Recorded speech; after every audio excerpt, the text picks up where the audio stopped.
desculpa, que é como diz na minha terra, eu vim buscar fogo, né?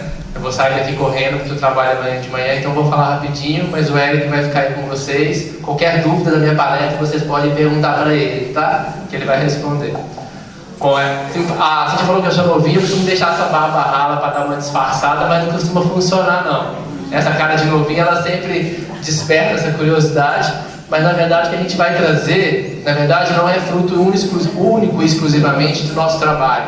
É a repercussão, o resultado daquilo que a gente vem construindo em BH, dentro da Associação Médico Espírita de Minas Gerais, na qual eu e o Eric hoje fazemos parte, e é aquilo que a gente traz de trabalho, principalmente com os pacientes que lá são atendidos. Hoje na associação a gente tem grupos de trabalho com pacientes de segunda a sábado. E cada dia da semana a gente trabalha com uma patologia ou uma doença espiritual ou do corpo diferente. Então na segunda-feira a gente trabalha com pacientes que passam por algum motivo de infertilidade ou casais que estão tentando engravidar. Na terça-feira a gente tem um grupo de psico-oncologia que trabalha com os pacientes que estão enfrentando o processo de adoecimento através do câncer. Na quarta-feira a gente tem um grupo de saúde mental, que as temáticas variam de ano para ano, Então a gente trabalhou agora no último ano com pacientes com tentativa de autoextermínio.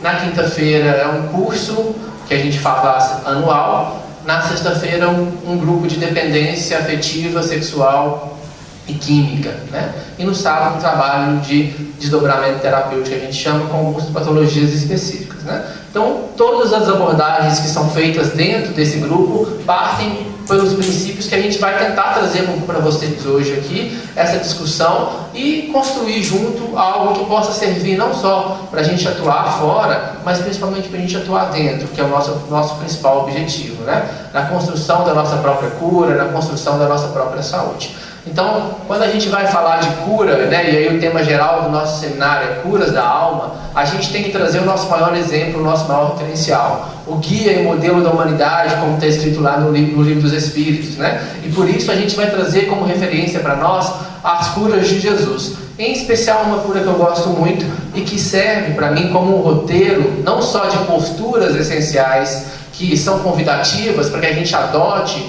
no nosso processo evolutivo, não só nesse instante, nesse momento reencarnatório, mas como espíritos aí da nossa caminhada evolutiva como um todo.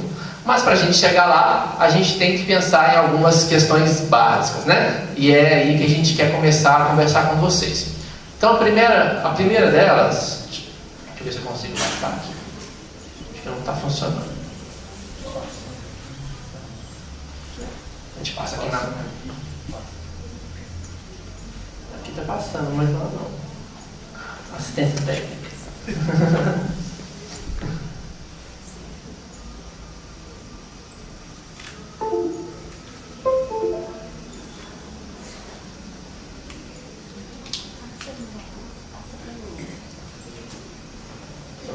Lá não tá passando, é o tipo de...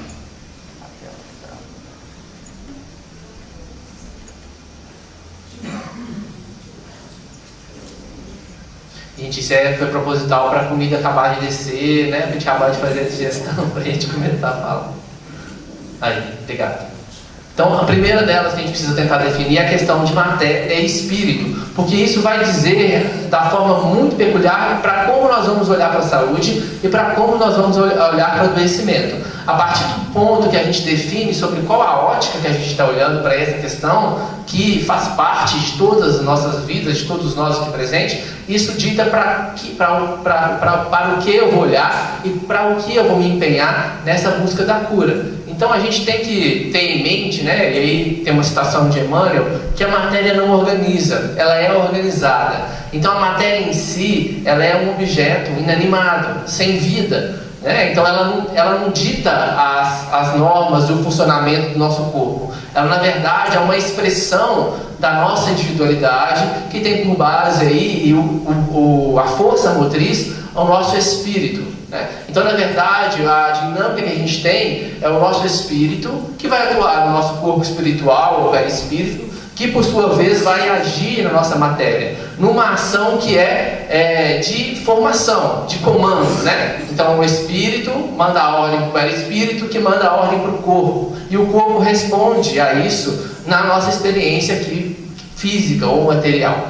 Mas em contrapartida há um fluxo que é o contrário, porque o nosso espírito só vai sensibilizar enquanto experiência reencarnatória aqui na Terra através daquilo que o corpo sente. Então, da mesma forma que há uma sequência de comando do espírito para a matéria, há uma sequência de sensibilização do corpo para o espírito. Porque nós vamos sensibilizar o nosso espírito através das experiências, sejam elas físicas, emocionais, psicológicas ou espirituais, que nosso corpo experimenta, e isso leva essa informação até o nosso espírito. Nosso espírito, como individualidade, fonte, né, de tudo, da consciência, metaboliza essa resposta e vai oferecer uma reação. A forma como a gente reage é que é o mais importante e é o que a gente tem que prestar mais atenção. Porque os estímulos que a vida dá, sejam eles de que ordem for, física, psíquica ou emocional, eles estão para todos nós da mesma forma.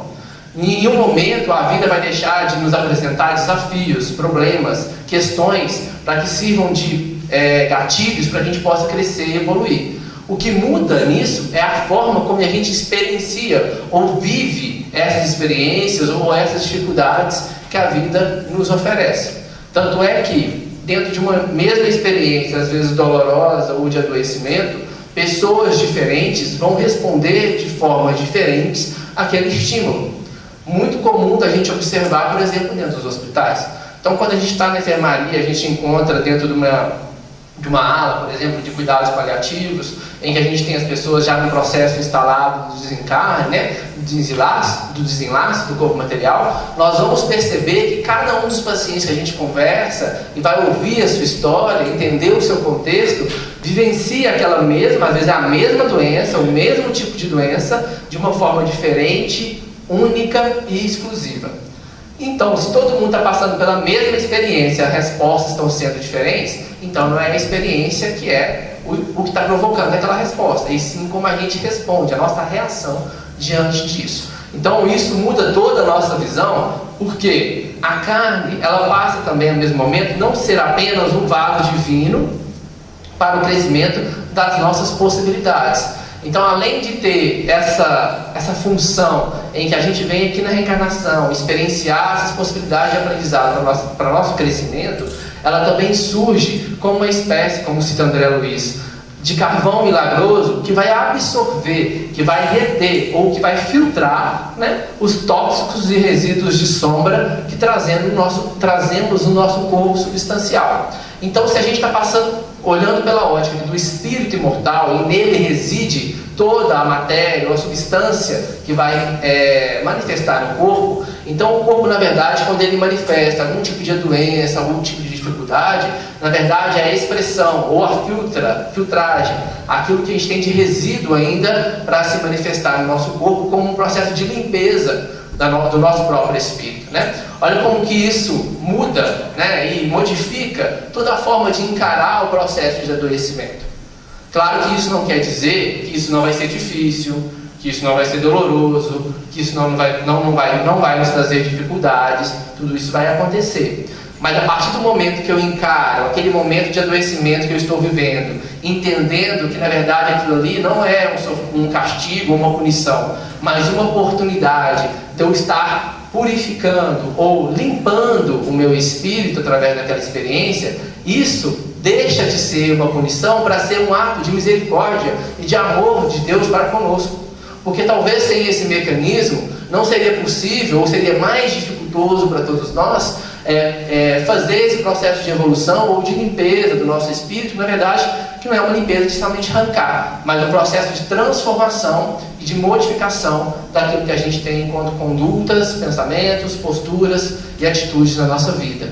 Então isso muda todo o ângulo do adoecimento, né? Não deixa de ser difícil, mas torna mais aceitável, porque no fundo de tudo isso, pensando que o espírito é eterno, né, infinito na verdade, aquilo vem na verdade como um ato de misericórdia em benefício a nós, se nós conseguimos compreender isso, que nem sempre é muito fácil. Quando a gente está aqui às vezes saudável, sem nenhuma doença instalada, a gente consegue conceber isso de uma forma mais tranquila, mas quando a vida nos convida a viver qualquer processo de adoecimento, isso às vezes se torna um pouco mais difícil da gente aceitar ou assimilar.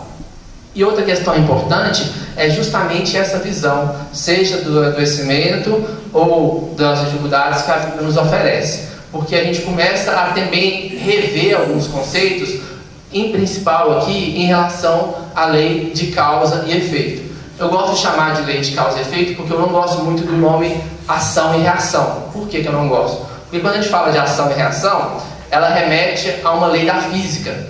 E essa lei da física fala o seguinte: se eu chegar aqui e dar um soco nessa parede com uma força X, essa parede faz uma força de igual intensidade em sentido contrário à minha mão. Ou seja, se eu bato com X, eu recebo com X. Se eu corto a mão, eu perco a mão. Se eu furo o olho, meu olho é furado. Isso é lei de Talião. Então a gente tem que explicar como é que é essa questão da lei de ação e reação, que na verdade, por isso eu gosto de chamar de causa e efeito, para a gente não cair num pensamento que é uma punição ou um castigo pelas escolhas ou os equívocos que a gente já fez em outras oportunidades reencarnatórias. Então a imagem que eu gosto de usar é a imagem de uma praia. É como se a gente tivesse postado em frente a um grande oceano ou o mar, que é o mar da vida, das nossas experiências, e por algum motivo nós lançássemos de nós aquilo que nós produzimos como lixo, entre aspas, né? Através dos nossos erros, dos nossos equívocos, e lançássemos isso ao mar da vida. Porque a gente não quer lidar com aquilo, ou não nos sintamos capazes de lidar com isso nesse momento. Então nós jogamos a nossa raiva, o nosso rancor, a nossa mágoa, o nosso ódio, a nossa vingança no mar da vida. À medida que a gente joga isso para o mar da vida, num processo natural, que é um fluxo natural do universo, assim como a onda vai e volta, nós inspiramos e expiramos, assim como o universo se expande e contrai. Então esse é um movimento natural do universo, um movimento da lei de Deus, né? À medida que nós jogamos isso no mar da vida, em algum momento o mar vai trazer isso de volta para nós. Mas ele não joga aquilo da mesma intensidade ou com a mesma força que eu joguei nele alguma vez. Quando eu estou parado aqui na praia, naturalmente essa onda quebra, se espraia aos meus pés e com uma forma muito tranquila e misericordiosa vai devolver aquilo à minha frente novamente. Quando isso volta para mim, aí eu tenho uma escolha a fazer, uma decisão a tomar. Ou eu me sinto preparado para agora pegar aquele lixo e lidar com ele, dando um fim útil e bom. Então eu posso reciclar isso, usar em benefício de alguém, fazer uma caridade nessa simbologia que a gente está usando, né? Ou eu também posso ainda não me sentir capaz ou preparado para lidar com ele, e aí eu devolvo para o mar. E naturalmente em outro momento o mar vai trazer aquilo para mim de novo. Mas veja como que muda isso, né? Então não necessariamente isso é uma punição ou um castigo. Isso volta para mim para que eu possa um dia aprender a lidar com aquilo. E quando eu consigo lidar com aquilo, aquilo se reflete em mim como crescimento, como aprendizado, como evolução contínua, permanente para o meu espírito. Nunca mais vou poder voltar para um dia o lugar onde eu já esteve. Sempre na lei do progresso, caminhando para frente, né? Então isso muda toda essa ótica de adoecimento. E é com essa visão que a gente então passa a entender a questão da saúde e da doença. Porque aí agora a gente está olhando para o espírito, não é mais o corpo. O corpo é só reflexo, como a gente está trazendo aqui. Mas quem adoece em essência é o nosso espírito, é nós em essência. Então lá no livro Homem Sadio, né, José Kleber coloca lá para nós: saúde é a real conexão criatura-criador. E doença é o contrário momentâneo de tal fato. Da mesma forma, Emmanuel coloca que a saúde é a perfeita harmonia da alma. Esses conceitos vocês vão ver que eles são iguais. Por quê? Porque quando nós nos falamos em conexão com o Criador, o que é estar conectado com o Criador? Como é que nós nos conectamos com Ele?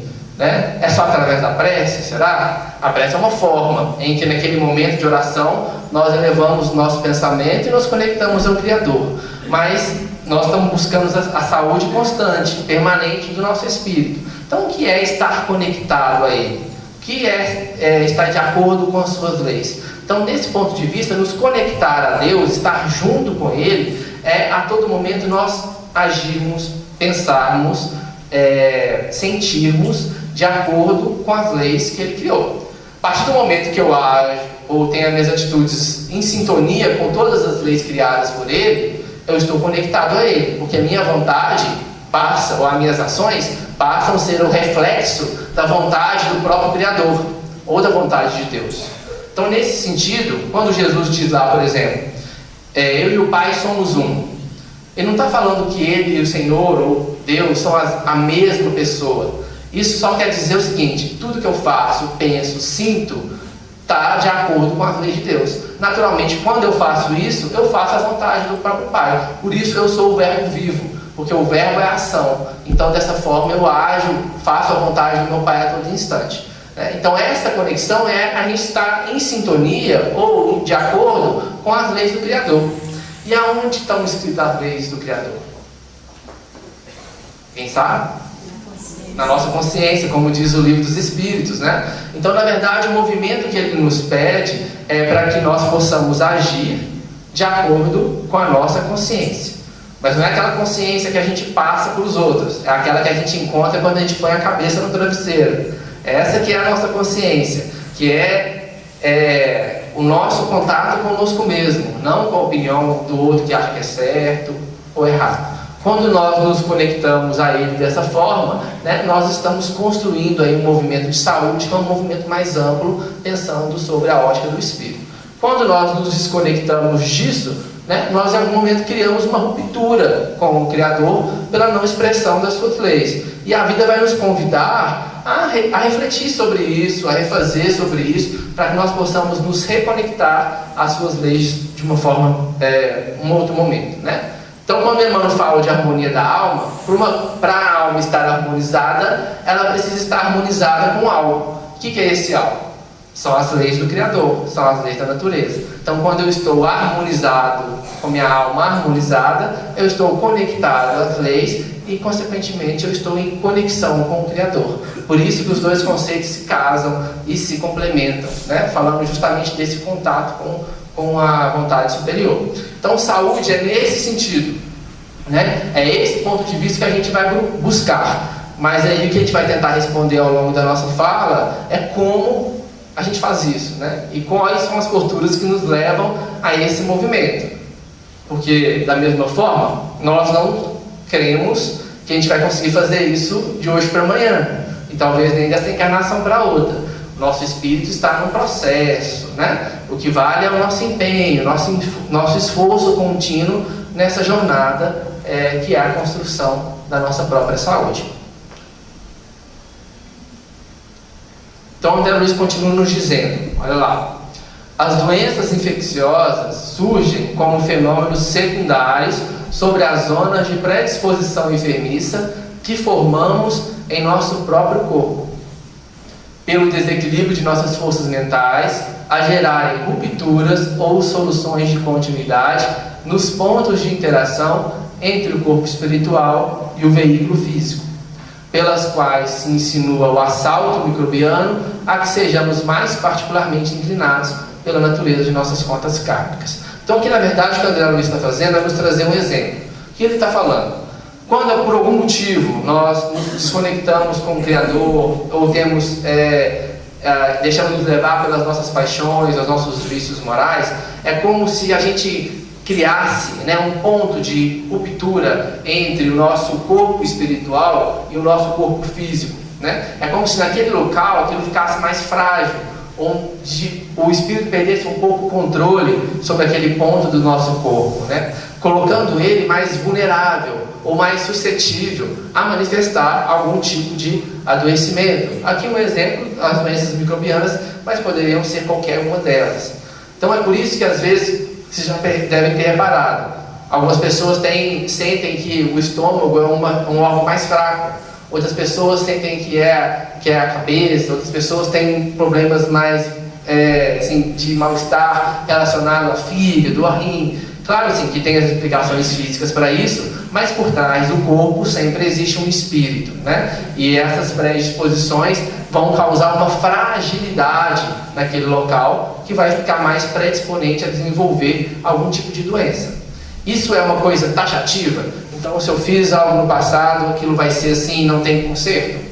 Não, Nosso livre-arbítrio sempre vai nos convidar a ter a postura ativa e modificar qualquer que seja aquela questão. Então, por mais que eu venha com uma programação para passar por determinada experiência de adoecimento ou de dificuldade, À medida que eu me esforço, me empenho na minha construção, na minha melhora, não necessariamente eu vou ter que passar por aquela doença e não necessariamente da mesma forma ou na mesma intensidade que foi programado no meu processo reencarnatório. Porque esses mecanismos de dificuldade ou de adoecimento, eles não são punitivos, não são de castigo. A lei de expiação não é uma lei de talião, é uma lei de reeducação, é uma lei de convite ao nosso crescimento, é uma lei positiva, de otimismo, de crescimento.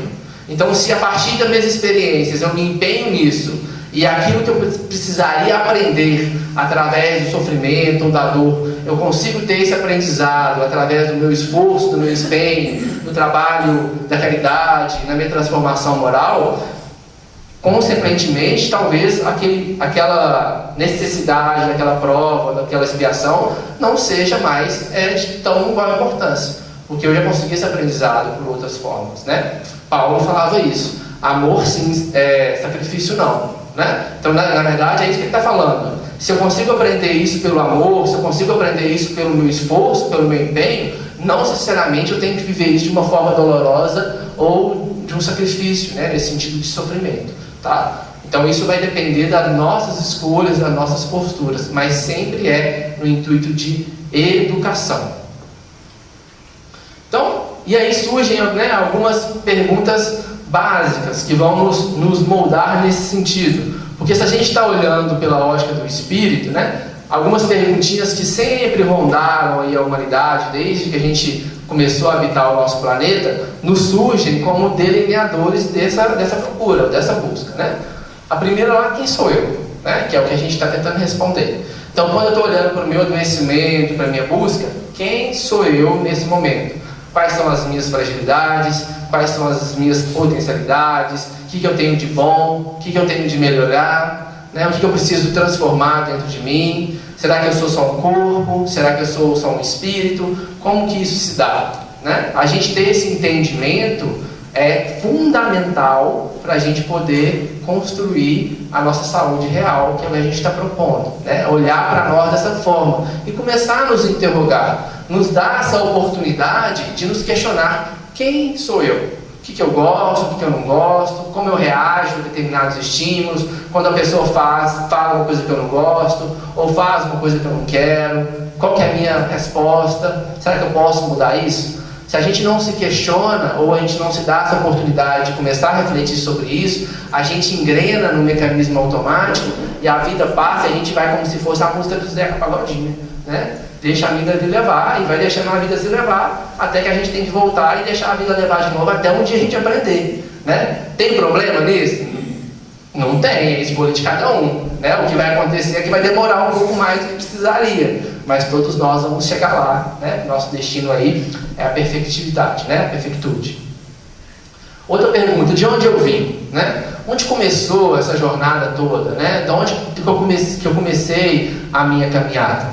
Então, se a gente for lá no Livro dos Espíritos, nós vamos encontrar que nós fomos criados, né, em algum momento por Deus como espíritos simples e ignorantes. E saber disso não é só um conhecimento, porque a partir do momento que eu reconheço que eu sou filho do Criador, que eu sou filho do Pai, que criou todo o universo, isso não só me dá um sentimento, ou deveria nos convidar a pensar num sentimento de como eu sou importante para o mundo, para o universo, não no sentido de especial, mas importante para o universo, como também no sentido de responsabilização. Porque se eu sou filho do dono, então o que é a propriedade também é minha, e eu tenho que cuidar dela, não só da minha propriedade como individualidade, mas da minha propriedade enquanto universo. Então, se eu sou filho do Criador, o que eu estou fazendo para preservar a sua obra? Quais são as minhas atitudes, as minhas escolhas para cuidar daquilo que Ele me deu, da sua herança, né, que atribuiu a todos nós? Então, não é só Deus é Pai. Deus é Pai. Mas qual que é a repercussão disso na nossa vida? O que isso nos convida a pensar e a refletir? Né? Nessa nossa responsabilidade enquanto coletividade. E isso também muda todo o nosso processo de entender saúde e adoecimento. Porque a partir dessa compreensão, então, aquilo que eu vivo e as minhas experiências que até então poderiam ser vistas, né, de uma forma às vezes egoísta ou individual, passa a ter uma repercussão coletiva. Emmanuel fala que a gente vive como uma teia de aranha, né? Que cada ponto de interseção daquela teia é como se fosse a expressão de um de nós. À medida que eu mexo ou tenho uma ação, aquilo reverbera em toda a trançagem daquela teia, de fio a fio, ponto a ponto. Então, as atitudes mínimas que sejam, uma sopa que eu venho aqui na Cantina Áurea e entrego para uma pessoa que está com dificuldade, a gente não tem sequer a noção do que isso pode provocar de transformação no mundo. Então, as atitudes mínimas de dar bom dia, uma palavra que eu troco na rua, por mínima que seja, isso pode ser responsável por mudanças indeterminadas, no sentido positivo. Da mesma forma, uma palavra mal dita, no sentido de mal expressada, uma atitude impensada, uma atitude agressiva, também pode desencadear diferentes respostas e causar danos, às vezes, que vão nos exigir várias encarnações para a gente reparar. Então isso é para nos trazer medo? Não. Isso é para nos trazer responsabilidade. Porque se a gente errar, a gente vai ter vontade de reparar, né? Nada é para sempre. A outra pergunta é para onde eu vou. Então, né, a pergunta de mineiro, né? Então, eu vim para o que eu vou, porque eu estou fazendo aqui. Vocês já ouviram isso, né? É importante a gente pensar isso pela lógica do espírito também. Porque se eu sei de onde eu vim, mas eu não sei aonde eu quero chegar, nem para onde eu quero ir, ou para qual é o meu destino, fica mais difícil eu caminhar. Para quem não sabe para onde quer ir, qualquer lugar serve, como diz o ditado popular, né? Então é importante a gente ter definido esse destino, que é a nossa conexão com o Criador, que é a conquista da nossa saúde, porque isso vai nos ajudar a direcionar o nosso esforço e o nosso empenho. Então, se eu estou destinado a estar junto com o Pai, e isso vai acontecer uma hora ou outra, ou pela minha própria vontade, ou pela avalanche do progresso que vai me levar a caminhar através do sofrimento, eu vou ter que chegar lá de algum jeito. Não tem escolha. Se eu quiser, não tem como. Agora, isso pode ser mais difícil, ou isso pode ser mais tranquilo. O que vai dar essa dificuldade, ou se vai ser mais tranquilo, é justamente as minhas posturas, as minhas escolhas, aquilo que eu estou procurando. E dentro dessa ótica, o que o Evangelho nos convida a refletir, e que Deus, dentro do meu entendimento, né, essa é uma leitura minha, nos pede, não é simplesmente a concretização ou o feito de algo. Então, se eu me reconheço, faço esse movimento de saber quem eu sou, e olho para mim e enxergo uma determinada dificuldade ou uma imperfeição, para Deus, dentro do meu entendimento, o que conta não é simplesmente eu acabar sem encarnação, conseguir resolver aquilo, está tudo bom, conseguir, pronto, né? Aquele que não conseguiu, lascou, vai ter que vir de novo na outra encarnação fazer. Não é isso, né? O que o Evangelho nos convida a fazer é nos esforçar para isso. Então é nos empenhar nessa direção. E é por isso que está escrito lá no Evangelho segundo o Espiritismo: o verdadeiro espírita ou o verdadeiro cristão é aquele que se esforça em domar as suas más inclinações. Essa palavra é chave, é esforço. Então eu posso passar uma encarnação inteira, às vezes, com uma dificuldade, sou uma pessoa mais explosiva, ou sou uma pessoa mais vaidosa, mais egoísta. Eu reconheço isso e me esforço constantemente para melhorar nesse sentido. Mas às vezes, hora ou outra, eu não consigo e repito aquela atitude. Tem problema?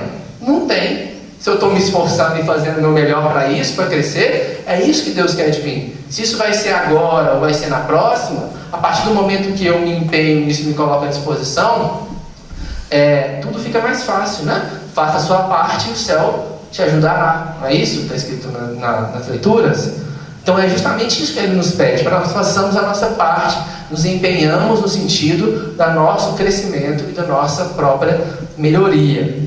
Porque a grande maioria das nossas paixões ou dos nossos vícios não foram construídos nessa encarnação simplesmente, né? São reflexos condicionados, diversas oportunidades encarnatórias, em que a gente foi repetindo determinados padrões de comportamento, de pensamento, de sentimento. E a gente foi fazendo isso 1, 2, 3, 4, 5. Como é que a gente vai agora, de uma hora para outra, simplesmente deixar de ser assim e virar espírito puro, né? Não tem como.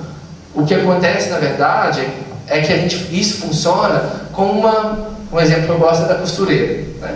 Imagina uma costureira que aprendeu desde pequeno, que aprendeu com a mãe, que aprendeu com a avó, que aprendeu com a bisavó, que Para costurar, precisa sentar na cadeira, pegar a agulha com a mão esquerda, o pano com a direita e fazer esse movimento para costurar. Ela começou a aprender isso com 4 anos, fez isso durante 50 anos da vida dela. Aí ela está assistindo televisão e aí passa um curso lá de costura, corte e costura, e aí ensina que na verdade não é assim que se faz, não é o melhor jeito, isso não rende muito, tem um jeito melhor para fazer, que é você pegar a agulha com a mão direita, o pano com a esquerda e fazer esse movimento ao contrário. Aí ela aprendeu a fazer assim. Aí ela senta e começa. Aí o filho chama: mamãe, cadê meu almoço? Cadê a roupa lavada? Começa as distrações da vida. O que ela faz? Na hora que a pai presta atenção, ela troca a agulha, troca a mão e começa do jeito que ela aprendeu. Porque ela aprendeu a vida inteira a fazer dessa forma. Foi assim que ela foi condicionada. Agora, a partir do momento que ela presta atenção, fala: não é assim, preciso melhorar. De outro jeito é melhor. Ela troca. Vem as distrações, a gente volta e faz do mesmo jeito. Mas a partir do momento que ela vai se esforçando nesse sentido e vai se recondicionando dessa forma, naturalmente um dia vai ficar natural para ela fazer do outro jeito assim, né? E assim é com todos nós, também em relação às nossas imperfeições e às nossas dificuldades. Então, se eu tenho dificuldade, por exemplo, de vir e distribuir um prato de sopa para a pessoa que é moradora de rua, e às vezes me causa uma certa dificuldade, venha assim mesmo. Venha forçado um dia, venha forçado 2, 3, 4, 5, um dia vai ser natural. Um dia isso vai ser espontâneo, não vai te causar nenhum tipo de distanciamento ou de dificuldade, tá? Eu falo isso por experiência própria. Morei em Uberaba 2 anos, sou de Araxá, né? Morei em Uberaba 2 anos. E lá a gente desenvolvia um trabalho de ronda com a juventude, né? Que uma vez no mês a gente saía justamente para distribuir alimentos para as pessoas que moravam nas ruas, né? E eu mudei para lá, comecei a participar do movimento jovem lá e fui, né, me engajar nessa tarefa. Mas eu nunca tinha feito essa tarefa antes, né? Tinha feito outras tarefas, mas essa não.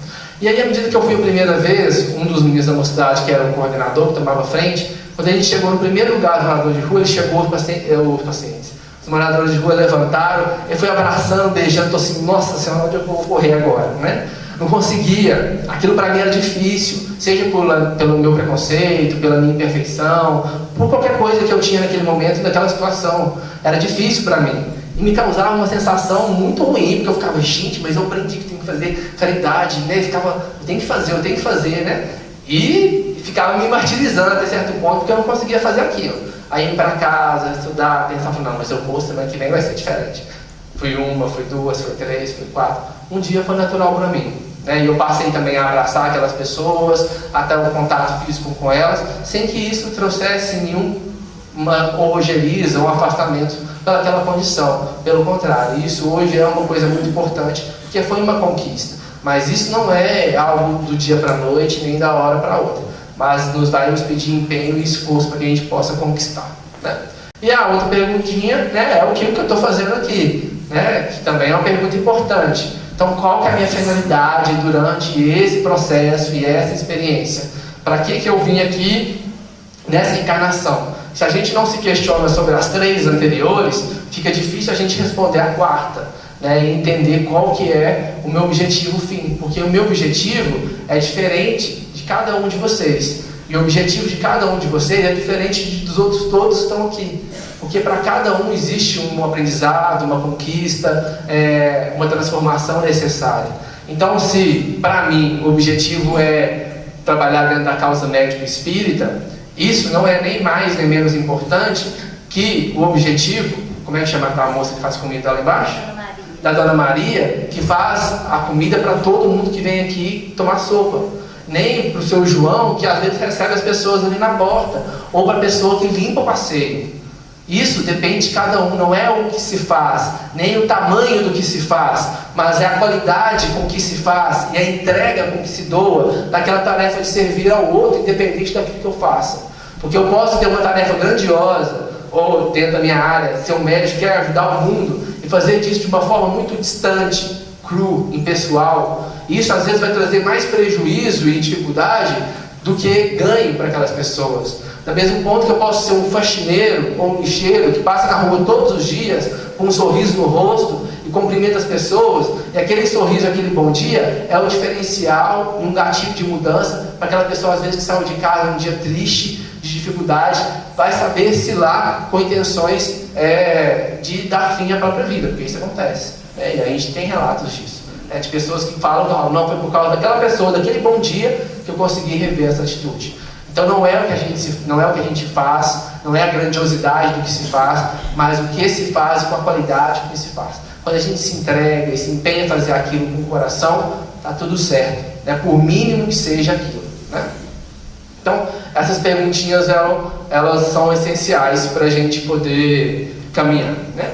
Então está tudo certo, Eu já sei quem eu sou, eu já sei de onde eu vim, já sei para onde eu vou, já sei o que eu estou fazendo aqui. Então, pronto, Está tudo resolvido, fácil para nós, moleza, é só chegar em casa agora e fazer isso, Claro que não. Isso aqui é aquilo que a gente tem enquanto aprendizado intelectual, enquanto aprendizado racional, que é aquilo que vai nos ajudar a pensar e a refletir quando a vida nos trazer essas ondulações ou essas dificuldades. Mas isso aqui não basta para a gente conseguir esse empenho de mudança, porque o que manda, o que é mandatório nesse processo é o que está no nosso coração, é aquilo que vai nos envolver afetivamente. Isso nos torna aprendizado para nós, O que a gente aprende, à medida que a gente não usa, ou que a gente deixa de fazer, a gente esquece. Mas aquilo que a gente grava no coração, a gente não esquece, porque tem uma carga emocional e afetiva muito grande que vai nos convidar a gravar aquilo em outro lugar do nosso cérebro, Então, para isso, a gente parte de tudo isso pela palavrinha que é chave, que é justamente esse conhecimento que está lá na pergunta 919.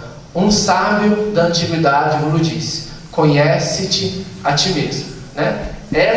Esse, dentro do meu entendimento, é o nosso grande desafio em qualquer processo de cura que a gente queira alcançar dentro da ótica do espírito imortal, porque a cura não necessariamente significa na ausência de doença do corpo, Às vezes uma pessoa que está com um processo de adoecimento do corpo, ela está mais saudável do que a gente que aparentemente não tem nenhuma manifestação física desse adoecimento espiritual.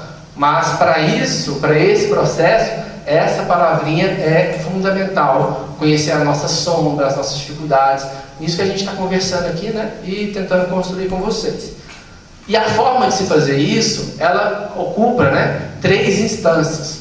Então é o saber, o fazer e o sentir. Então a gente está aqui agora trabalhando um pouquinho do saber. O outro é o fazer, que vai dar continuidade aí no dia de cada um de nós, no segmento da nossa vida. E o outro ponto importante é o sentir. A conexão entre os 3 pontos, ali, aquele conexão no meio, a interseção desses 3 círculos, é aquilo que é realmente o nosso objetivo, que é aquilo que a gente vai trazer realmente mudanças reais e importantes para nós enquanto espíritos. Às vezes a gente se prende um pouquinho no saber, às vezes a gente faz sem saber o que está fazendo, sem sentir muito o que está fazendo, igual eu estava contando no meu exemplo, Às vezes a gente fica só no sentir, mas não quer fazer, se sente tocado por uma fala, uma palestra, ou por uma leitura, mas não consegue mobilizar uma energia proativa. Isso vai depender de nós e de cada fase que a gente está vivendo. Mas o nosso objetivo é alcançar o equilíbrio entre essas 3 instâncias, Quando a gente alcança isso, é como se isso gerasse um fluxo, em que eu conheço, sinto e faço, Isso é um movimento também da vida, como é um movimento das ondas do mar, um movimento cíclico, E à medida que eu conheço, sinto e faço, isso volta para mim mais conhecimento, que vai me sensibilizar mais e eu vou fazer mais. Então é um movimento cíclico em que precisa passar pela razão, pelo sentimento e pela ação, E aí tem um videozinho para a gente refletir aqui rapidinho um pouquinho, para me beber uma água também,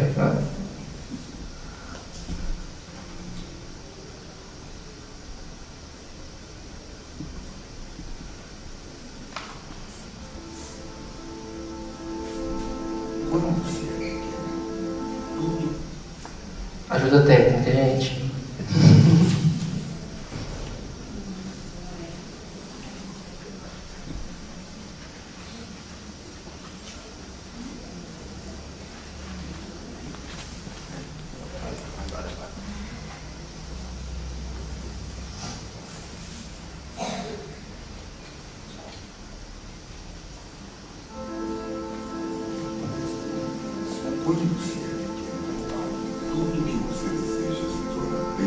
simples do que parece. Construir o próprio patrimônio, chegar à lua, ter o emprego dos sonhos, viajar pelo mundo. O engraçado é que você cresce e a maioria desses desejos permanecem com você por muito tempo. Alguns vão continuar apenas como sonhos, outros podem até virar realidade. Mas para isso, é preciso que você responda a uma pequena pergunta. O que você quer ser quando crescer? Astronauta? Médico? Bombeiro? Saber essa resposta não será o fim das suas buscas, e sim o seu ponto de partida para várias outras. É através dela que o seu futuro começa a ser desenhado. É ela quem transforma o plano louco em algo totalmente possível. Comigo não foi diferente. Assim como você, eu queria o improvável, o surpreendente, o inovador. Fazer o que ninguém mais seria capaz de realizar. Ir tão longe que nenhuma outra pessoa pudesse me alcançar. Ser o descobridor de uma nova era ou, quem sabe, de um novo tempo. Na verdade, eu queria mesmo era realizar meus desejos. E assim como numa brincadeira de criança, conquistar tudo aquilo que parecia improvável. O trabalho dos sonhos, a família perfeita e, por que não, viajar pelo espaço. Não cheguei a ser astronauta, não fui bombeiro e muito menos médico. Mas experimentei o novo. Comecei do zero. Fiz de tudo. E tudo de uma forma diferente. Servi a aeronáutica, vendi jornais, verduras e picolé. Trabalhei como ajudante na construção civil. Fui operador de produção, pintor e até artesão. O meu primeiro grande patrimônio não foi nenhum castelo. Vendi muito esterco e metal para adquiri-lo. Talvez todas essas funções não me permitiam chegar mais longe naquele momento, mas com certeza permitiu-me ter experiência suficiente para crescer com humildade, amadurecer, ter responsabilidades, experimentar minha capacidade de empreender para viver e estar à frente do tempo em que vivia. E você? Tem sonhado com o quê? Quais os seus planos para chegar lá? Ficar parado não vai lhe trazer nenhum resultado inovador. Não lamente a sua sorte. Não tenha vergonha do que faz. O trabalho é o que transforma você. Posso te dar um conselho? Sonhe. Experimente. Faça e novo. Busque a concretização dos seus desejos todos os dias. Escolha fazer o que você gosta, não apenas o que lhe traz dinheiro. Ele virá naturalmente através de seus esforços. Seja fiel aos seus valores. Faça com amor e seja o melhor naquilo que faz. Lembre-se, você é o único responsável pelo seu destino. Coloque-se sempre em primeiro plano. Ame o próximo na mesma proporção que se ama. Somos todos capazes de ser e fazer. Não deixe que façam por você. Erre. Erre de novo. E através do erro, ganhe experiência. Não seja tão duro com você mesmo. E quando tudo parecer difícil, volte a ser uma criança novamente, sem nenhum medo de responder àquela simples pergunta: o que você quer ser quando crescer?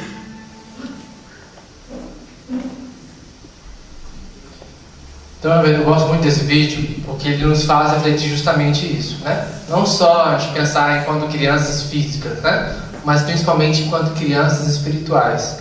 O que a gente quer ser quando a gente crescer enquanto espíritos? O que eu quero ser enquanto espírito imortal? né? E quais são os convites que a vida nos traz para isso, né? Justamente esse convite de otimismo. Tente, erre de novo, use dos seus erros para crescer, para aprender, para progredir. Viva as experiências que a vida te traz de forma verdadeira, entregue e intensa, porque é justamente dessas experiências que a gente vai acumular o nosso aprendizado e que vão ser verdadeiros trampolins, né, para que a gente possa crescer e evoluir espiritualmente. Para a gente dar uma amarrada nesse primeiro momento, queria deixar um trechinho desse livro. Esse livro a gente teve a oportunidade de lançar esse ano, chama Cartas do Dr. Bezerra de Menezes. Eu estava na organização desse livro. Na verdade, eles são cartas que algumas pessoas escreveram para o Dr. Bezerra de Menezes, com questões relacionadas à saúde, ao nosso adoecimento, ao nosso crescimento. E aí a gente guardou essas cartas todas bem escondidinhas, só eu e um colega que teve acesso, né? E o Roberto Luz, que é um companheiro nosso lá da Associação Médico Espírita, respondeu essas cartas através da mediunidade, né? Psicografia do Dr. Bezerra de Menezes, sem que ele tivesse lido nenhuma das perguntas, né? Então é um livro muito interessante que eu convido vocês, quem tiver interesse de adquirir, que nos traz muito crescimento e aprendizado nessa área. Então o Dr. Bezerra nos fala o seguinte: somos caminheiros da vida, com poucos recursos de entendimento da realidade completa, do relevo no qual estão traçadas as nossas estradas. Com poucos recursos para o percurso e sem entendimento real da guarda ao fim da caminhada, no fim da caminhada. Assim, queixamo-nos dos pedregulhos a ferirem os pés, das curvas que acentuam a estrada, das distâncias que extenuam os viajores e tantos outros obstáculos, por não conseguirmos apreender a felicidade sempre presente no final da jornada. Então, na verdade, o que ele nos está convidando é justamente dessa modificação da visão diante das nossas dificuldades e dos nossos adoecimentos, né? Que deixam de ter um fim único e exclusivamente de sofrimento para nos trazer um convite de aprendizado.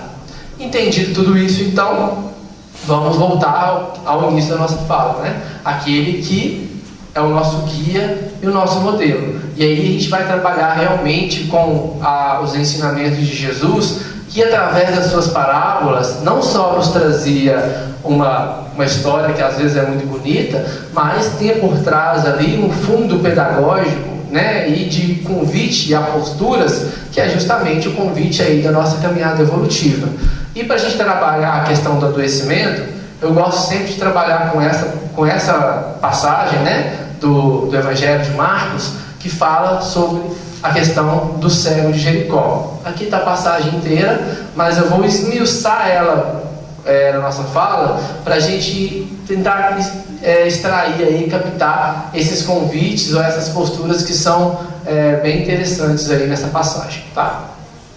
Então vejam bem, ele começa a passagem da seguinte forma: depois foram para Jericó, e saindo ele de Jericó com os seus discípulos e uma grande multidão, Bartimeu, o cego, filho de Timeu, estava assentado junto do caminho, mendigando. Se a gente passa uma leitura assim, perpassando, né? Passando, a gente vê uma história, mas na verdade isso tem um ensinamento. Então a passagem já nos começa nos falando que Jesus vinha de um outro lugar. E se a gente voltar na passagem anterior do Evangelho, ele vinha justamente de Jerusalém. Então Jesus estava vindo, né, de Jerusalém em direção a Jericó. Essas duas cidades no Novo Testamento têm uma simbologia muito interessante, porque Jerusalém naquela época era a cidade onde se encontrava a maior aglomeração dos templos religiosos, ou daqueles que dentro da cultura, daquele contexto, daquele povo, tinham a questão do poder da religião, da informação, do conhecimento religioso,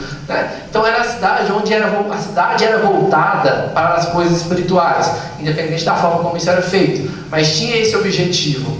E Jericó, na verdade, era uma cidade voltada exclusivamente para comércio, para as questões dos prazeres, para a questão da prostituição. É uma cidade portuária naquela época, em que existiam muitas viajantes que passavam na cidade e iam cultivar essas questões mesmo voltadas ao corpo e da carne. Então, quando Jesus vai em direção a Jericó, na verdade, ele está indo em direção a todos os nossos corações, que ainda às vezes permanece preso ou arraigado às questões exclusivamente do corpo, às questões exclusivamente da matéria, às questões exclusivamente dos prazeres, que nos envolvem enquanto vida e são convidativos para todos nós. Então é como se Jesus estivesse nesse momento vindo em direção ao nosso coração, vindo em direção às nossas imperfeições e às nossas dificuldades, com uma intenção, com um objetivo. E saindo ele de Jericó com os seus discípulos. Vejam que interessante. A palavra saindo, ela está no gerúndio. O que isso quer dizer? É um movimento. Então Jesus não sai, não chega, não para. Ele vai em direção, mas ele não fica ali estacionado naquele mesmo padrão vibratório em que a gente se encontra. Isso é uma postura terapêutica interessantíssima, porque nos convida a refletir que quando eu vou ajudar alguém que, no meu entendimento, às vezes naquele instante se encontra mais necessitado que eu, não é para me chegar lá e ficar junto com ele no mesmo lugar que ele está. Eu vou estender a minha mão, eu vou ajudar com tudo que eu tenho de melhor, mas eu vou me manter na minha postura, no meu patamar, nos meus sentimentos, nas minhas convicções, sem me deixar inebriar ou envolver por aquilo naquele momento em que eu estou me colocando a servir ou ajudar. Por isso que ele está saindo, ou seja, em movimento, numa dinâmica de ação. De Jericó com seus discípulos e uma grande multidão. Por que uma grande multidão? É como se ele estivesse referindo a todos nós. Como se Jesus, na sua envergadura moral e espiritual, e isso é uma verdade, conhecesse todos nós, sabesse tudo o que acontece no nosso mundo, enquanto governador planetário que ele é. Então a multidão é toda, a humanidade toda, de uma forma geral, coletiva, social, né? Uma visão mais sem individualização. Mas da mesma forma que ele conhece a todos de uma forma geral, ele conhece cada um na intimidade. Porque quando ele fala Bartimeu, o cego, Bartimeu é o nome daquela pessoa. E o nome é aquilo que nos dá a nossa individualidade, né? O nome é aquilo que nos diferencia do outro, como se fosse a nossa carteira de identidade. Então, ao mesmo tempo que ele conhece nós enquanto coletividade, ele conhece cada um de nós no íntimo, nas nossas mais íntimos sentimentos, mais íntimos pensamentos, nas nossas dificuldades e nas nossas potencialidades. E é a isso que ele se dirige quando ele fala Bartimeu, o cego. Então ele conhece não só o Bartimeu, mas também conhece qual é o ponto de maior fragilidade daquele indivíduo, nos convidando a um movimento que a gente estava falando anteriormente, aqui a leitura do Evangelho vai nos corroborar isso, a um movimento de autoconhecimento, de nos olhar para nós e saber qual é o nosso ponto de adoecimento, qual é aquilo que nos trava ou nos traz dificuldades espirituais, ou que precisa melhorar e crescer, né? E a imagem do cego é justamente aquele que não consegue enxergar. Mas enxergar o quê? Né? E aí a leitura nos convida a pensar sobre isso. Filho de Timeu estava assentado junto do caminho, mendigando. Quando a gente se coloca assentado junto do caminho, é como se a gente desistisse ou não quisesse naquele momento continuar a nossa caminhada, o nosso aprendizado, o nosso progresso, seja por uma escolha própria ou por qualquer situação que seja. É como se a gente parasse de caminhar e percorrer a estrada da vida. E nessa postura a gente não só para de caminhar, como a gente assenta no caminho. Ou seja, nós nos prendemos ao chão, à terra, aquilo que é material. E à medida que a gente se prende a isso, que é o material, isso de forma exclusiva, sem dar importância também para a questão espiritual, nós nos tornamos cegos. Não cego da visão física, mas a gente deixa de visualizar ou deixa de perceber as nuances ou os convites que a percepção da vida espiritual tem para conosco, ou os convites que a vida tem enquanto experiências para o nosso crescimento espiritual. Então a gente não só assenta, como a gente se perde a oportunidade de enxergar nas dificuldades, nas felicidades, nas alegrias, nas tristezas, convites de crescimento e perfeição, de melhoramento que a vida nos traz. E a gente, às vezes, se coloca tanto nessa postura, se prende tanto de forma exclusiva às coisas materiais, E aí a gente começa a ter uma postura que vai além disso, que é de mendigar. Ou seja, eu não só paro de caminhar, como eu acho que a culpa de eu estar, ou a responsabilidade de eu estar nesse lugar, cego para as questões espirituais, ou nessa lugar da vida, é de responsabilidade do outro. Então eu começo a falar que o afeto, querer o afeto do outro, cobrar o amor do outro, cobrar a ajuda do outro, cobrar da vida, cobrar dos pais, cobrar de quem quer que for, para suprir aquele vazio que eu construí através da postura de me prender exclusivamente às questões terrenas. Porque esse vazio que às vezes a gente tem, que é justamente aquilo que nos move às vezes a querer crescer e aprender, ele não vai ser preenchido pelo dinheiro, pela beleza, pelo poder e nada que a terra possa nos oferecer. Tudo isso é importante para a nossa sobrevivência, dentro de um equilíbrio mas isso não preenche a nossa essência, porque a nossa essência, como a gente está dizendo desde o começo, ela é espiritual. Então o que vai alimentar de forma permanente isso é aquilo que é de ordem espiritual, né? Sem desfazer do corpo, mas sem deixar de lado aquilo que é o mais importante. Então a gente fica mendigando e esquece que na verdade esse movimento de preencher esse vazio que é espiritual, ele só pode ser saciado, ele só pode ser preenchido por aquilo que eu dou para o outro. Então Dias da Cruz tem uma frase interessantíssima que eu amo de paixão, que ele fala o seguinte, que o amor que nos falta não é o amor que não se tem, é o amor que se retém. Olha que interessante essa fala. Então aquilo que eu acho que é o outro que vai me suprir, que é o afeto do outro que vai me encher, que é aquilo que o outro não me dá, que é importante para me ser feliz, ou para me construir minha saúde, não é do outro, é aquilo que eu ofereço para o outro, é aquilo que eu dou para o outro. Então não é o amor que o outro me oferece, mas o amor que eu dou em qualquer circunstância da vida, seja ela no trabalho de caridade, relacionamento afetivo, familiar, ou mesmo no nosso ambiente de trabalho. Então, tudo aquilo que a gente fica às vezes querendo cobrar e acha que aquilo que é o importante para a minha felicidade, a gente tem que fazer um movimento contrário e pensar o que eu estou oferecendo, o que eu estou dando em relação a isso. Se eu faço essa análise da minha consciência e estou fazendo o meu melhor dentro daquilo que eu posso oferecer, a gente vai estar tranquilo, a gente vai se sentir preenchido. E aí aquilo que o outro não oferece vai perder um pouco da importância naquele momento, né? Da necessidade. Mas a gente tem que pensar sobre essa postura, que é uma postura de adoecimento, que é uma postura que nos deixa cego diante das questões que a vida tem para nos oferecer.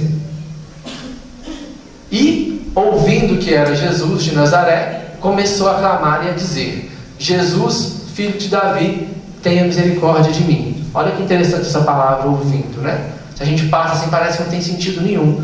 Mas dentro desse contexto tem um sentido muito especial e terapêutico.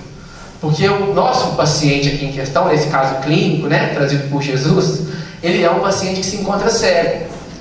E às vezes a gente quer, quando a gente quer ajudar as pessoas, ou mesmo quando a gente quer se ajudar, a gente é tão insistente, às vezes tão cabeça dura, que a gente quer ir naquilo que a gente acha certo, que é aquilo que é o melhor para mim, que é aquilo que serviu para mim, que é aquilo que eu acho que é a única forma de ser feito, que não existe outra forma. E eu quero que todo mundo vá pelo mesmo caminho, do mesmo jeito, sem pensar que cada um tem a sua individualidade. Então veja interessante que esse paciente que se encontra cego, ele não é tocado, não é sensibilizado pela visão, mas por aquele sentido que está aberto para a vida. Então se eu às vezes, aquela pessoa que quero ajudar eu mesmo, não consigo ser sensibilizado nessa simbologia pela visão, então eu vou procurar ferramentas ou formas para que eu possa sensibilizar aquela pessoa pelos ensinamentos de amor, pelos ensinamentos de Jesus, para um outro mecanismo, onde ela esteja aberta para isso. Então Jesus não força ele, você tem que ver de qualquer jeito, ver, não. Então se ele não se toca por isso, então vamos buscar um outro lugar, uma outra brecha, onde ele se torne sensível, para que eu possa abordar, para que eu possa ajudar, ou que eu possa me tornar sensível, para que eu possa também me sensibilizar, que eu possa também crescer, né? Então isso é muito terapêutico. E à medida que ele é sensibilizado por Jesus, né, pela passagem dele, ele escuta, né, Jesus de Nazaré, ele começa a clamar e a dizer. Fundamentais esses dois verbos, porque ele clama e depois diz. Clamar não é simplesmente eu falar, é diferente. Clamar é uma postura íntima, é lá do fundo do coração. Eu falo que nem é do coração, parece que é do fundo do estômago, de tão fundo que é. Né? A imagem para isso é a imagem que a gente tem simbolicamente da gente se postar de joelhos. Né? Não necessariamente fazer isso, né? Literalmente falando, mas é uma imagem, porque mostra uma ação, um sentimento tão profundo, tão interno, né? Que parte lá de dentro, do nosso mais profundo da nossa alma. Então ele clama, e depois que ele clama, ele diz. Então ele sente primeiro aquilo provoca uma transformação, aquilo traz uma modificação, e após isso ele diz, ele verbaliza para fora aquilo que já foi feito por dentro. Né? E a partir do momento que ele diz e fala isso, ele se coloca numa postura que também é essencial. Tem misericórdia de mim. A gente só consegue pedir misericórdia e pedir ajuda se a gente se reconhece, tem a humildade para reconhecer frágil. Então, nesse processo de mudança, a primeira postura é reconhecer que a gente necessita de algo. Né? Ninguém vai no médico sem achar que precisa de ajuda. Né? Ninguém vai procurar alguma coisa sem achar que precisa daquilo. Então esse reconhecimento da nossa fragilidade e do que é a nossa fragilidade, ela é uma postura que nos convida à humildade. Né? Então a partir do momento que eu sou sensibilizado por esse desejo de mudança, por essa busca dos ensinamentos de Jesus, o segundo movimento então é me colocar humilde para que eu possa pedir ajuda, né? Para que eu possa buscar essa ajuda. E muitos o repreendiam para que se calasse, mas ele clamava cada vez mais: Filho de Davi, tem misericórdia de mim. Então esse muitos aqui, a partir do momento que a gente lê assim, a gente acha que às vezes é só os convites do lado de fora. Então a partir do momento que a gente se sensibiliza, reconhece que precisa de ajuda e a gente começa a buscar, às vezes a vida também nos apresenta seus empecilhos. Então sempre tem aquele colega que vai chamar para você não ir na mocidade, para você poder ir para a festa, para você poder ir para o bar. Sempre vai ter aquela dificuldade na hora de vir no centro de espírita, parece um vizinho, chove, o cachorro começa a latir, qualquer coisa que acontece dentro de casa parece que vai ir no centro daquele dia. Eu não sei se isso acontece aqui em Caratinga, lá em Belo Horizonte acontece direto, né? Não sei se é só lá, mas acontece. Então a gente tende a pensar de início que esses muitos aqui são só esses convites externos, eles existem. Mas não é isso que ele está se referindo aqui. Esses muitos aqui são os muitos aqui dentro. Né? É justamente na história da costureira. São os condicionamentos que a gente construiu pelas nossas atitudes, e quando a gente quer mudar, eles vão aparecer. Ó, você quer melhorar, você é uma pessoa que você reconhece que você é agressiva. Aí você quer melhorar. Aí você para de responder com agressividade, você para de dar resposta trocada, assim, truncada. Mas aí, em vez de estar lá fazendo a sopa descontraído, rezando, cantando, vem uma criança lá ou alguém e faz tá! Ou seja, quem diz, vai, já vira a mão, né? Porque é da natureza, foi condicionado ainda, está no processo de aprendizado. Então, quando a gente quer melhorar, essas coisas elas vão vir porque a gente está no processo, né? Então esses muitos aqui são os nossos muitos, tá? Não são só os de fora, não. Os de dentro são os mais difíceis, né? E a gente tem que lidar com eles porque eles fazem parte de nós, né? São parte da nossa essência. Mas ele clamava cada vez mais alto. Então aí que vem a questão do esforço. Então quanto mais eu tento e mais parece que é difícil fazer, mais eu me esforço para fazer aquilo, porque com o passar do tempo isso vai se tornar natural, agradável, prazeroso e vai trazer um sentimento bom para mim, né? Filho de Davi, tem misericórdia de mim. Já falou sobre essa questão. E Jesus parando, olha que interessante. Então Jesus não para, não estaciona, ele está sempre agindo, sempre trabalhando, sempre servindo, né? Disse que o chamassem, e chamaram o cego. Quem que chamou o cego? Quem? Os muitos da passagem anterior, você concorda? Então esses muitos que eram aqueles que traziam as dificuldades e que pareciam a princípio como uma barreira para o meu crescimento, a partir do momento que eu clamo, me empenho e vou nesse processo, eles são os que vão me chamar. Ou seja, que vão servir de apoio para que eu possa continuar firme na minha busca da minha saúde. Por quê? A partir do momento que eu reconheço as minhas fragilidades e aprendo com elas, elas servem para mim como instrumentos de crescimento próprio mesmo. Então a raiva, a agressividade que um dia eu já tive e hoje eu consegui controlar, não só serve como olha como eu já consegui melhorar isso, então eu também posso melhorar isso. Olha como eu já conquistei essa questão, então eu também posso conquistar essa questão. E mais ainda, serve como ferramentas para que eu possa ajudar aqueles que talvez naquele instante estejam passando pelo mesmo tipo de dificuldade que eu passei em outro momento, né? E esse é o objetivo nosso da vida, né? Como se a vida fosse uma estrada, assim, ó. Eu não consigo enxergar o fim, muito longe, muito longe. E aí eu começo a caminhar naquela estrada. Essa estrada é cheia de buraco, viu? Tem buraco para todo lado, você nunca andou nela, a primeira vez que você está passando, está escuro de noite, não tem lua, só estrela e é uma só. Então assim, não dá para enxergar. E a gente começa a caminhar por essa estrada. E à medida que eu estou caminhando, eu vou e caio no buraco que está ali na minha frente. Tem problema cair no buraco? Tem? Quem acha que tem, levanta a mão. Quem acha que não tem problema, levanta a mão. Quem não acha nada, respira fundo. Não tem problema cair no buraco. O buraco são as dificuldades da vida que a gente tem. O problema está em permanecer no buraco. Aí está o problema. E eu estou escolhendo ficar ali. Mas à medida que eu caio naquele buraco, experiencio aquela dificuldade e aprendo em como é que é aquele processo e aí saio dali, o que acontece? Eu continuo a caminhar. Não é isso mesmo? E o que acontece 2 segundos depois? Cai de novo, mas só que é um buraco diferente, né? Pelo amor de Deus, tem que ser diferente do primeiro. O primeiro eu já conheço. E aí eu vou aprender com aquele buraco, vou aprender com aquela dificuldade e vou continuar caminhando. E aí o processo da vida é sempre assim. Eu vou continuar tendo as minhas dificuldades, minhas oportunidades de aprendizado. Até que chega um dia que a um certo ponto dessa estrada, eu já não consiga mais caminhar sozinho. E preciso que caminhe junto comigo os meus afetos, aquelas pessoas que são importantes para mim, que às vezes ficou mais preso no buraco lá atrás, mais difícil, não conseguiu sair como eu saí. E aí eu me viro de costas e volto na mesmo trajeto que eu um dia percorri. E agora eu vou cair nos buracos de novo?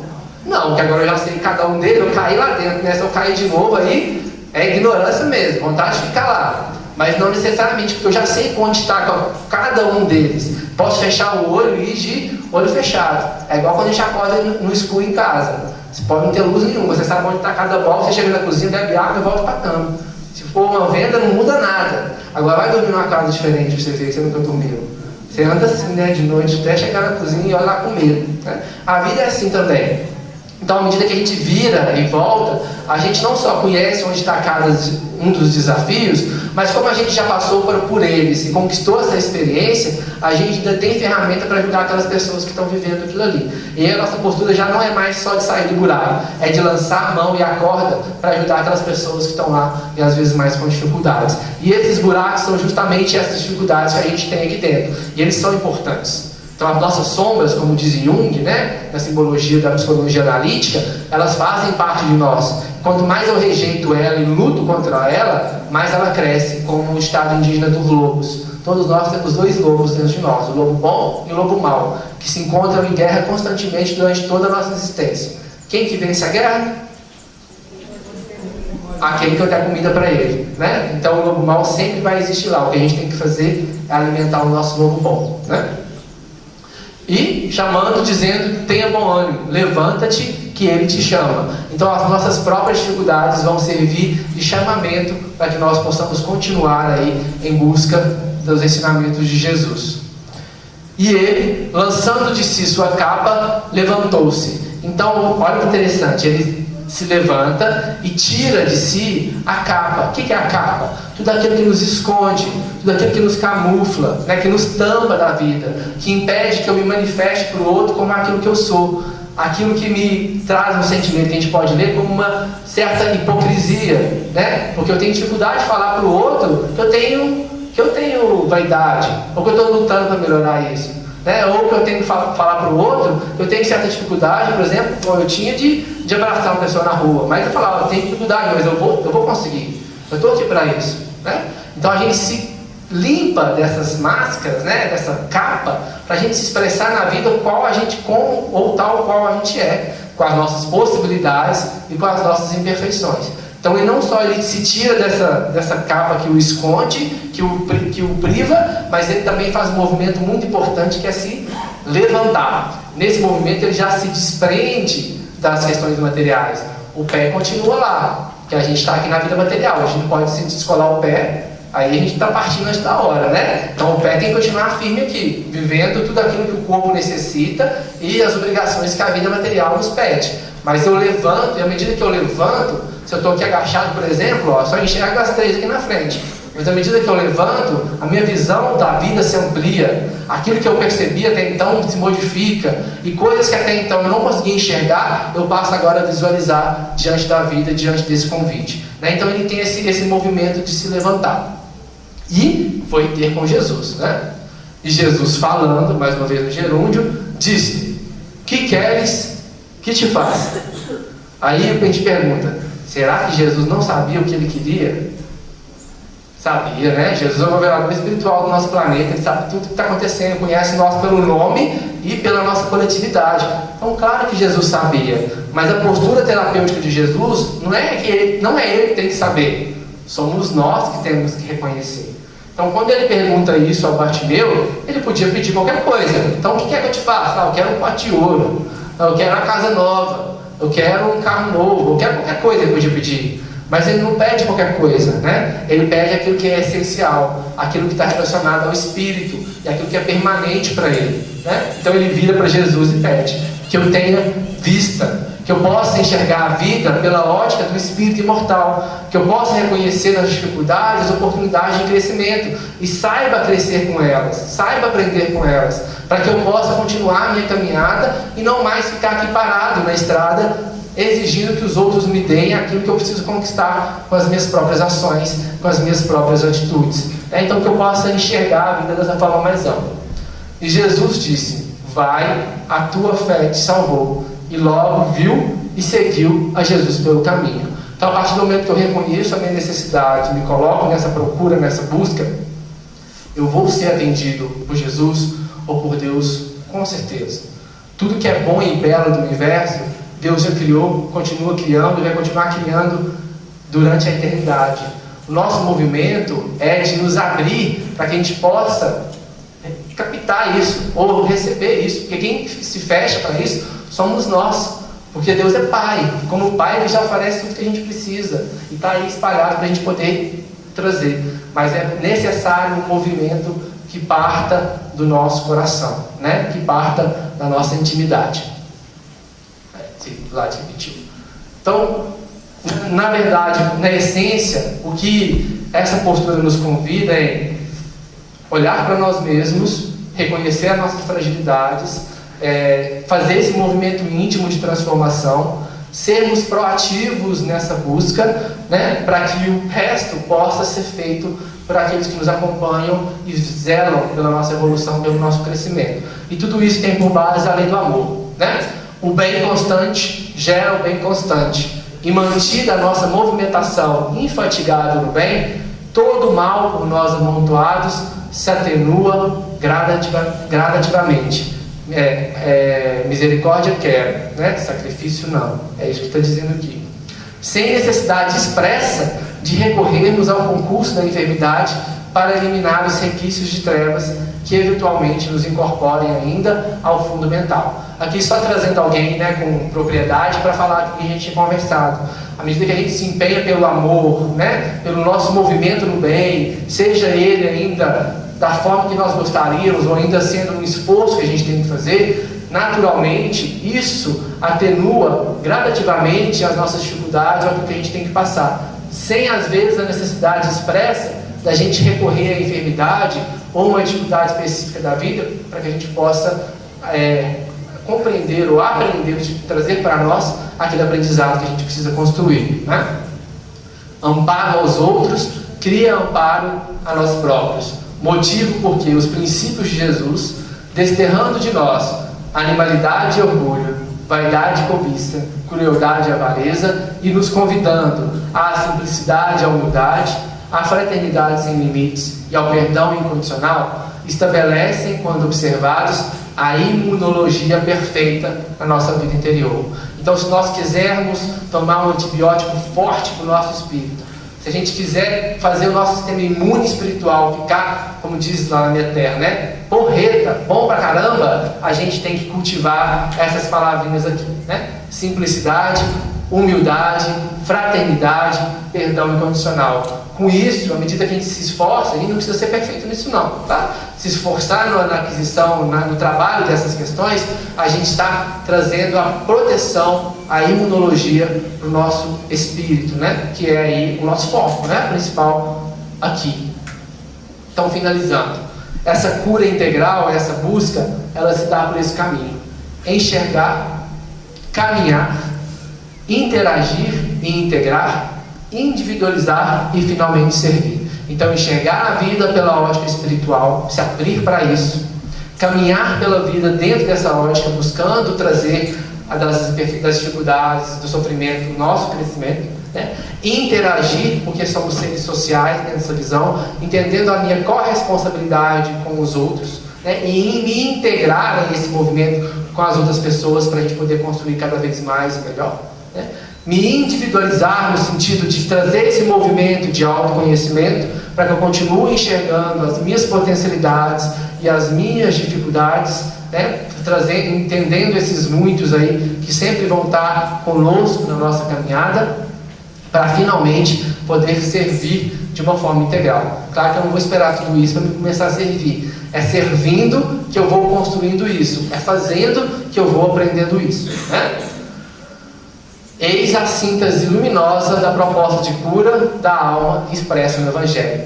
Vai, a tua fé te curou, representa o coroamento de um trabalho longo de autoburilamento, autoconsciência e superação pessoal na direção do alvo sagrado, da renovação da alma para a nossa felicidade almejada.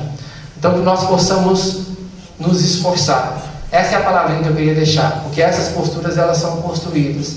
E quando a gente enxergar, às vezes, uma dificuldade ou um adoecimento que às vezes esteja muito difícil, nós possamos lembrar que nós estamos em grupos, nós não estamos sozinhos caminhando. Que a gente possa olhar uma pessoa do lado e lembrar que ela pode me ajudar, lembrar que eu posso pedir ajuda, que eu tenho uma casa que me sustenta, que me oferece recursos de trabalho para que eu possa me aperfeiçoar e buscar esse crescimento através da caridade, através da ajuda. Então que a gente possa ser mais ativo, mais proativo nisso e deixar de mendigar tanto para que a gente possa doar mais, oferecer mais e dar mais aos outros. Porque é nesse movimento de dar que a gente vai receber, e vai receber em dobro, em triplo, 10 vezes mais, 100 vezes mais, como nos diz a palavra dos talentos, né? Então, Jesus nos abençoe, muito obrigado. Se tiver alguma perguntinha, a gente tem que ir embora. Vocês podem perguntar ao Eric, tá? Ele vai saber responder. Se ele não souber responder, vocês podem cobrar dele, que ele responde depois. Mas agradecer assim, a oportunidade de estar aqui. Eu prometo outra vez eu volto mais tempo para a gente poder aproveitar a tarde junto, tá bom? Muito obrigado aí pelo convite.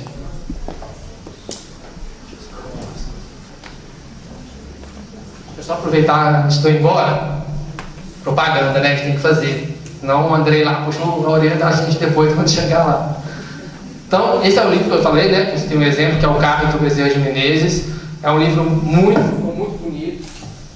É um livro que ficou muito bonito. Tem inclusive as imagens dentro, tem as cartas. Tem as cartas que as pessoas escreveram. Depois tem a resposta do Dr. Bezerra de Menezes a cada uma delas. E depois da resposta dele tem um comentário de algum médico, de algum membro da Associação de Médicos Espíritas, falando um pouquinho mais sobre aquele tema específico, aquela questão abordada lá, né? Esse aqui é o Cura e Autocura, que é o livro do Andrei. Essa passagem do Cérebro de Jericó, ela está aqui dentro, como tantas outras que tem aqui, falando justamente nesse movimento de cura, através do nosso movimento, das percepções das parábolas do Evangelho, essa leitura mais esmiuçada, humildinho, nos convida a essas posturas de construção da nossa própria saúde e do nosso crescimento. Esse é o livro que é lançamento do Andrei, né, que é o Transsexualidade sobre a Ótica do Espírito Mortal. É um livro excelente, ele vem com uma continuação da homossexualidade. É um tema que está aí em voga, né, nesse momento do nosso país, nas novelas. Então é algo que a gente precisa entender e procurar estudar e aprender um pouquinho sobre isso. O Andrei faz isso de uma forma muito tranquila, muito leve, que a gente possa começar a entender um pouquinho o universo dessas pessoas, para que quando elas surgirem no nosso caminho, ouvirem pedir nossa ajuda, a gente gente possa fazer isso de uma forma que possa realmente impactá-las de uma forma positiva, trazer um crescimento para elas, independente aí da escolha, daquilo que ela quer construir pela própria vida, ou daquilo que ela se sente na verdade, né? Então que a gente possa, acho que é um tema muito importante, porque ele tem batido na nossa porta, principalmente das casas espíritas, de uma forma cada vez mais intensa, tá? Então esse aí é um dos lançamentos lá desse ano.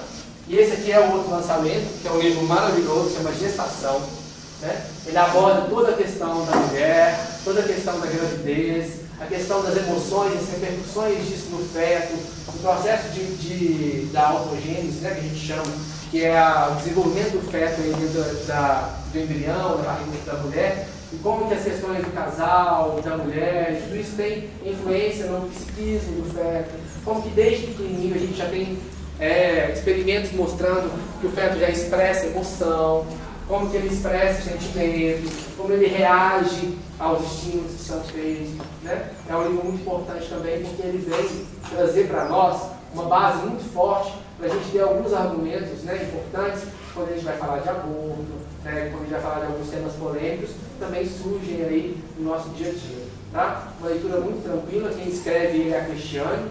Ela é uma ginecologista especializada em neonatologia, trabalha justamente com questão fetal, então fica aí o convite. Bom? Obrigado, viu, gente?